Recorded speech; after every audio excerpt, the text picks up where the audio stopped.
ఓం వసుదేవసుతం దేవం కంసచాణూరమర్దనం దేవకీ పరమానందం కృష్ణం వందే జగద్గురుం. ఓం శ్రీ రాధాకృష్ణాభ్యాం నమ. కృష్ణం వందే జగద్గురుం, అర్జునం వందే జగదేకవీరం.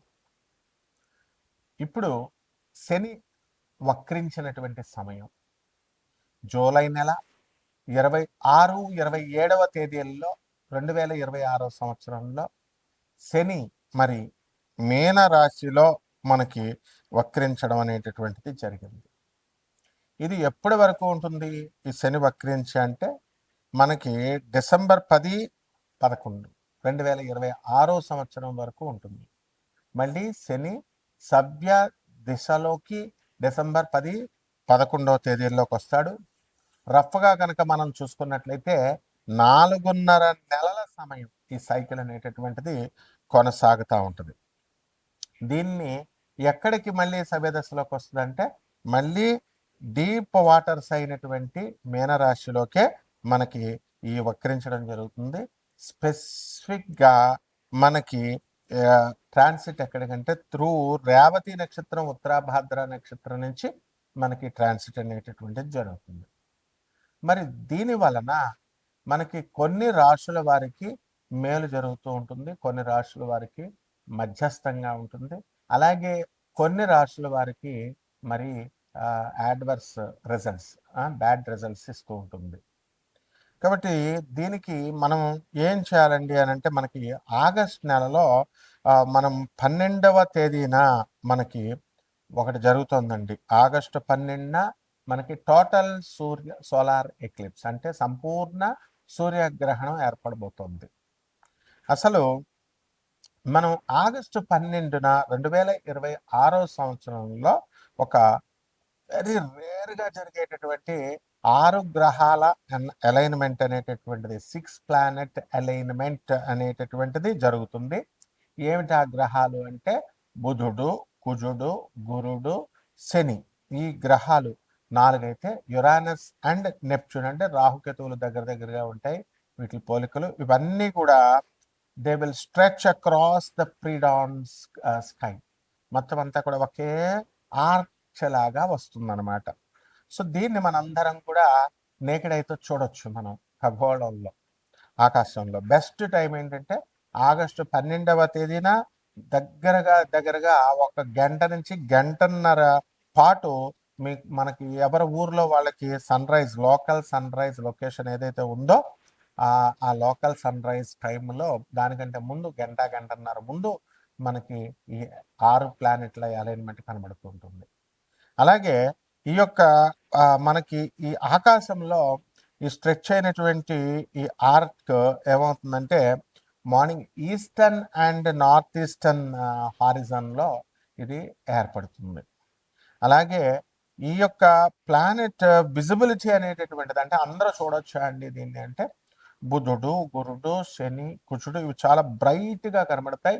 అండ్ మామూలు కళ్ళతో ఏ విధమైనటువంటి ఎక్విప్మెంట్, ఏ పరికరాలు అవసరం లేకుండా క్లియర్ స్కైస్, ఆకాశాలు కనుక కరెక్ట్గా ఉన్నట్లయితే దాంట్లో మనం చూడొచ్చు.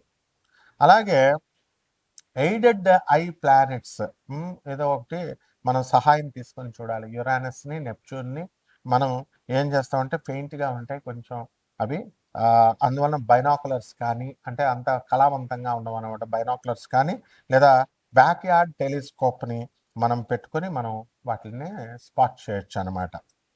అయితే ఈ రకంగా ఉన్నటువంటి ఈ యొక్క ప్లానెట్స్ అన్నీ కూడా ఆగస్టు 1 నుంచి 17వ తేదీ వరకు కూడా మనకి ఈ రవి ఏం చేస్తాడంటే కర్కాటక రాశిలో ఉంటాడనమాట. అలాగే ఆగస్టు 17 నుంచి సింహరాశిలోకి ఈ యొక్క రవి గ్రహం వెళ్ళడం అనేటటువంటిది, ట్రాన్సిట్ చేయడం అనేటటువంటిది జరుగుతుంది.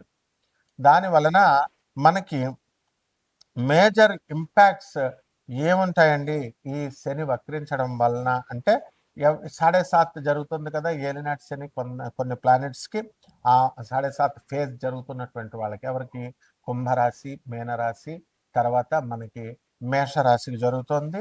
సో వాళ్ళ యొక్క కార్మిక్ ఏమైతే ఉన్నాయో రిఫరెన్స్ అవన్నీ కూడా కార్మిక్ ఎఫెక్ట్స్ అన్నిటిని కూడా మనము ఇంటెన్సిఫై చేస్తుంది. ఆ తర్వాత మనకి రెస్పాన్సిబిలిటీస్ అని కూడా మనకి బాధ్యతల్ని పెంచుతుంది. కార్మిక రివ్యూస్ని తర్వాత వీటి యొక్క బాధ్యతల్ని కుంభరాశి వారికి, మీనరాశి వారికి, తర్వాత మేషరాశి వారికి జరుగుతుంది. తర్వాత డయాఫేజ్ అనేటటువంటిది జరుగుతుంది. అదేమిటంటే సింహరాశిలో అండ్ ధనుస్సు రాశి వాళ్ళకి వీళ్ళ యొక్క ఎవరికైతే జరుగుతుందో వాళ్ళందరూ కూడా శనీస్ వాళ్ళ దశలు జరుగుతున్నాయో, సో ఈ యొక్క స్క్రూటినీ జరుగుతుంది, శని స్క్రూటినీ. దానివల్ల ఎక్స్ట్రా కాషన్ ఫైనాన్సెస్లో కానీ, ధన విషయాల్లో, తర్వాత వర్క్ ప్లేస్ చోట స్ట్రెస్, ఇలాంటి విషయాల మీద ఎఫెక్ట్ అనేటటువంటిది పడుతుంది వీటి వల్ల. అలాగే బెనిఫిట్ అయ్యేటటువంటి రాశులు ఏమైనా ఉన్నాయి అంటే మనకి మేషరాశి, వృషభ రాశి, సింహరాశి, తులారాశి, మేనరాశి వారికి అందరికీ కూడా బ్రహ్మాండమైనటువంటి లాభాలు జరుగుతాయి. అలాగే మనకి ప్లానెటరీ ట్రాన్సిట్స్ జరుగుతున్నాయి. అది ఎవరికైతే దీనివల్ల గజకేసరి, గజలక్ష్మి యోగాలు, అలాగే బుధాదిత్య యోగాలు, ఇలాంటి యోగాలు ఎవరికైతే ఉన్నాయో వాళ్ళందరికీ కూడా ఈ యొక్క అన్లాక్ చేసి మొత్తము పాజిటివ్ షిఫ్ట్స్ వచ్చేలాగా వీళ్ళకి చేయడం జరుగుతుంది. ఈ రాశి వాళ్ళందరికీ కూడా ఎవరికైతే బుధాదిత్య యోగాలు, గజకేసరి యోగాలు వచ్చినాయో ఇంకా ఎక్కువ పెంచడం అనేటటువంటిది జరుగుతుంది. కాబట్టి మనము ఈ శని, ఏలినాటి శని అని అనగానే మొత్తం అందరూ కూడా భయపడతా ఉంటారు. అలాగే శని వక్రించినప్పుడు భయపడతా ఉంటారు. కానీ కొన్ని రాశుల వారికి ఏలినాటి శని సమయాల్లో కూడా మనకి ఈ యొక్క శని వక్రించిన సమయాల్లో కూడా మనకి మంచి జరుగుతూ ఉంటుంది. ఇప్పుడు ఈ యొక్క మైనస్ ఇంటూ మైనస్ ప్లస్ అవుతుంది ఫార్ములా. అందువలన ఎవరికైతే ఈ యొక్క శని మనకి బాగుండలేదో అటువంటి వాళ్ళకి శని వక్రించినప్పుడు, క్రూరగ్రహాలకి ఆ వక్రించినప్పుడు శుభ ఫలితాలు ఇస్తాయి. మైనస్ ఇంటూ మైనస్, అసలే శని ఏలినాటి శని జరుగుతుంది అనుకోండి, ఆ ఏలినాటి శని సమయంలో మళ్ళీ ఈ యొక్క వక్రించడం మైనస్ ఇంటూ మైనస్ ఏమవుతుంది, ప్లస్ అవుతుంది. అందువలనే మనకి కొన్ని రాశుల వారికి కొన్ని సందర్భాలలో మనకి ఏలినాటి శని కాదు, అర్ధాష్టమ శని, మనకి ఈ యొక్క వృశ్చిక రాశి వారికి అర్ధాష్టమ శని జరుగుతుంది. అలాగే సింహరాశి వారికి అష్టమ శని జరుగుతుంది. సో ఈ రాశుల వారికి అందరికీ కూడా మనకి minus into minus formula apply అయ్యి కొంచెం శుభాలు జరుగుతాయి.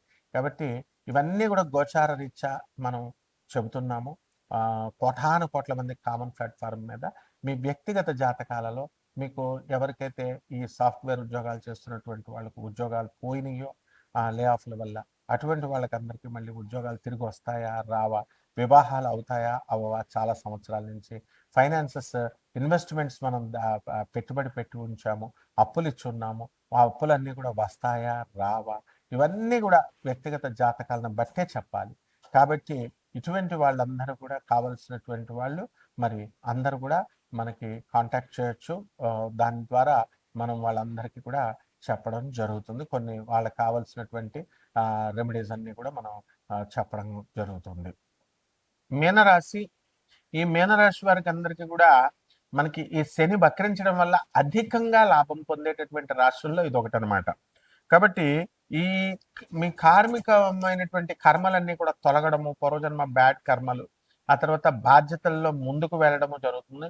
ఉద్యోగాల్లో పాత ఉద్యోగాలు ఏవైతే చేస్తున్నారో అవన్నీ కూడా కొంచెం రిజైన్ చేయడము, కొత్త ఉద్యోగాల్లో కొత్త ఎక్కువ ప్యాకేజీల్లో మీకు జాబులు రావడం, ఇవన్నీ కూడా జరుగుతాయి.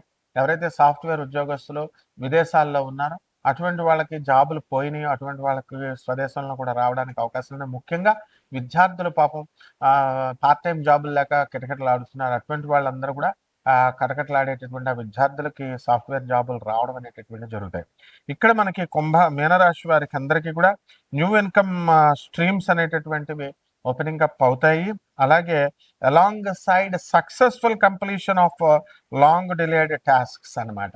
అంటే ఎంతో కాలం నుంచి జరగనటువంటి, ఆగిపోయినటువంటి, పెండింగ్లో ఉన్నటువంటి పనులన్నీ కూడా పూర్తవడము. అలాగే గురుడు, రవి, బుధు గ్రహాలన్నీ కూడా కర్కాటక రాశిలోకి రావడం ద్వారా మీకు శుభకార్యాలు చేసేటటువంటి అవకాశాలు, మీకు శుభం జరిగేటటువంటి అవకాశాలు ఉన్నాయి. విద్యార్థులకు కాలేజీల్లో సీట్లు రావడము, ఆ తర్వాత విద్యార్థులందరూ కూడా బ్రహ్మాండంగా సక్సెస్ఫుల్గా మీరంతా కూడా ముందుకు వెళ్ళిపోతారనమాట. అదేవిధంగా ఈ రాశి వారికి అందరికీ కూడా కొత్త కొత్త ఉద్యోగాలు రావడం ఇవన్నీ ఉన్నాయి. అలాగే ఈ యొక్క శుక్రుడు మనకి కన్యా రాశిలో ఉన్న కారణంగా భార్య తరపు బంధువులందరూ కూడా మీకు సహాయం చేయడం ఇవన్నీ కూడా జరుగుతాయి. భార్య యొక్క ఆరోగ్యం మీకు ఇంప్రూవ్ అవ్వడానికి అవకాశాలు ఉంటాయి. అలాగే ఎక్స్‌పోర్ట్స్, ఇంపోర్ట్స్ బిజినెస్‌లు మీకు పెరగడానికి అవకాశాలు ఉంటాయి. విదేశాలకు వెళ్ళాలి అని ప్రయత్నించేటటువంటి వాళ్ళకి కేతువు సింహరాశిలో ఉన్నాడు. అందువలన మీకు వీసాలు, పాస్‌పోర్ట్‌లు ఇవన్నీ కూడా రావడానికి అవకాశాలు ఉన్నాయి. విదేశాలకు వెళ్ళిన తర్వాత అక్కడ వర్క్ అన్నీ కూడా పర్మిట్లు అవన్నీ రావడము ఇవన్నీ ఉన్నాయి. అలాగే కాంట్రాక్టర్లు ఎవరైతే ఉన్నారో అటువంటి వాళ్ళు అంతా కూడా బిల్డింగ్లు కట్టినటువంటి వాళ్ళు, మా బిల్స్ ఇంకా పెండింగ్‌లో ఉన్నాయండి అని అనుకునేటటువంటి వాళ్ళకి బె అవన్నీ కూడా బిల్స్ అన్నీ కూడా పాస్ అవ్వడానికి అవకాశాలున్నాయి. విద్యార్థులకు వాళ్ళు కోరుకున్నటువంటి కాలేజీల్లో సీట్లు రావడానికి అవకాశాలున్నాయి. ఈ రకంగా మహిళలకి మా మా ఎక్కువ వర్క్ స్ట్రెస్ ఉంటుంది. అండ్ వేధింపులున్నాయి. మనం పనిచేసే చోట కానీ, బయట కానీ ఇటువంటి వేధింపులన్నీ కూడా తగ్గిపోవడానికి అవకాశాలున్నాయి. ఆ రకంగా రైతుల దగ్గరికొచ్చేసరికి రైతులు కాస్త కమర్షియల్ క్రాప్స్ పెంచాలి అనేటటువంటి దృష్టితో మీరు వెళ్తూ ఉంటారు. భూత, ప్రేత, పిశాచాలు పట్టుకున్నాయేమో అనే దుష్ట కలలు, దుస్వప్నాలు మీకొస్తూ ఉంటాయి. కాబట్టి ఇటువంటి దుస్వప్నాల నుంచి మీరు బయటపడతారు. అలాగే శని వక్రించి జన్మంలో ఉన్న కారణంగా కాస్త బద్ధకంగా అయినా సరే పనులన్నీ కూడా వెంటనే మీరు స్లోగా చేయడానికి ప్రయత్నిస్తారు. పరిహారాలొచ్చేసరికి శని ప్రభావం కాబట్టి ఏలినాటి శని, శని జపం చేయండి, శని స్తోత్రాలు చదవండి, శనికి కిలోంపావు నల్ల నువ్వులని, నల్లని వస్త్రాలనిచ్చి పేద బ్రాహ్మణులకి శనివారం నాడు ఉదయం 8 గంటలకు దానం చేసుకోండి. దశ మహావిద్యల్లో ఒకటైనటువంటి మహాకాళి అమ్మవారి యొక్క హోమాన్ని, ఆ అమ్మవారి యొక్క మంత్ర జపాన్ని చేసుకోవడం ద్వారా బ్రహ్మాండంగా ఉంటుంది. ఒక రావి చెట్టును కూడా పెంచుకోండి. శుభమస్తు.